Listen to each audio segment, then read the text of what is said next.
எதை பார்த்தும் ஏமாந்து விடாதீர்கள், சாதனைகளின் பக்கம் நில்லுங்கள் என்று கூறி, இவங்களுடைய சாதனை எல்லாம் பார்க்கல ரொம்ப எனக்கு வியப்பா இருக்குது. நான் உங்களுக்கு முன்னாடி நிற்கும் போது கொஞ்சம் உயரமா இருக்கிறதுனால உயரமா தெரியுறேன். இல்லாட்டி உங்களுடைய சாதனைக்கு முன்னாடி நான் இவ்வளவுதான். இவ்வளவு பெரிய வெற்றி, உங்களுடைய வாழ்க்கை பிரச்சனைகள் எல்லாம் சொல்லும் போது எனக்கே ரொம்ப வியப்பா இருக்குது, அதிசயமா இருக்குது.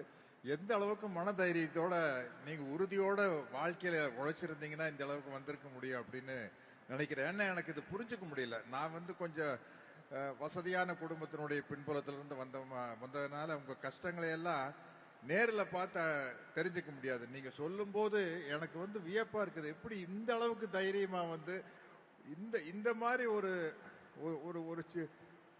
ஒரு வறுமையின் பிடியில் இருக்கிற ஒரு குடும்பத்துல நான் இருந்திருந்தேன்னா இப்படி என்னால வந்திருக்க முடியுமான்னு என்னால தெரியல.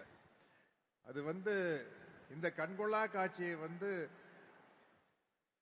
பார்ப்பதற்கு இங்கு தந்தை பெரியாரும் அண்ணாவும் முத்தமிழறிஞர் டாக்டர் கலைஞர் அவர்களும் இல்லையே என்ற வருத்தம் தான். ஏன்னா அவங்க கண்ட கனவுதான் இது. உங்களுக்கு தெரியாது, இது இதனுடைய திராவிட மாடல் அரசு, திராவிட சித்தாந்தத்துக்கும் உங்களுக்கு எல்லாத்துக்கும் கடவுள் நம்பிக்கை இருக்கும், அது தனி விஷயம். ஆனா உங்களுடைய முன்னேற்றம் என்பது இந்த திராவிட சித்தாந்தத்திலிருந்து தான் ஆரம்பிக்குது. அது 100 வருஷத்துக்கு முன்னாடி நீதி கட்சி காலத்திலிருந்து ஆரம்பிச்ச விஷயம். முத்துலட்சுமி ரெட்டி அப்படிங்கிற ஒருத்தர் தான் ஒரு மிகப்பெரிய சாதனை படைத்த முதல் பெண் மருத்துவர். அதுக்கப்புறம் மூவலூர் ராமாமிர்தம் அம்மா அவர்கள் ஒரு மிகப்பெரிய புரட்சியை செய்து பெண்களுக்காக பாடுபட்டார். இப்படி தொடர்ந்து வந்திருக்குன்னா இன்னைக்கு நீங்கள்லாம் இந்த அளவு இருக்கிறது காரணம் அதனுடைய வேர் எதுன்னு பார்த்தீங்கன்னா இந்த 100 வருட திராவிட சித்தாந்தத்தினுடைய வீச்சு தான் நீங்கள்லாம்.